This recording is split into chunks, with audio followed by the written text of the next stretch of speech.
Hey, I'm Donald Bell for CNET.com, and this is a first look at the Apple iPad 3G. You're probably already familiar with the original version of the iPad, which came out a month ahead of this model. The iPad 3G is essentially identical to the standard iPad, with the added capability of connecting to the internet using a built-in 3G cellular connection. For a broader rundown of the iPad's capabilities, you can take a look at my comprehensive review on CNET.com.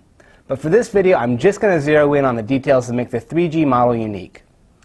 First off, you have pricing. The iPad 3G comes in the same three capacities as the original, only they're priced at an extra $130 each. There's a 16GB version for $629, 32GB for $729, and 64 gigs for $829.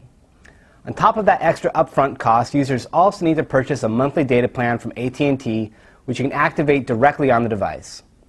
Under the settings menu, there's an option for cellular data, where you can choose between an unlimited plan for $30 or a $15 plan with a monthly cap of 250 megabytes.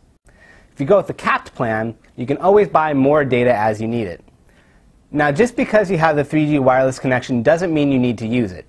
The Wi-Fi capabilities of the iPad 3G are just as robust as the original model and typically provide better speeds than 3G. In fact, if the iPad recognizes a familiar Wi-Fi connection, it will automatically switch over to it and use the 3G as a last resort. Ultimately, what this model gets you is the added freedom to access the web on the go anywhere 3G coverage is available. The 3G model also includes an assisted GPS chip not found on the standard version, which makes it easier for maps and other apps to track your location. For some, these advantages are a huge deal, but we expect most people will find the lower-priced Wi-Fi only model just as practical.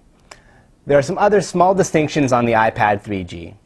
The back has this two-tone design with a streak of black plastic that helps the internal 3G antenna work more effectively. There's also a tiny tray on the side here that holds AT&T's micro SIM card. Another telltale sign is the little AT&T callout up here at the top of the screen.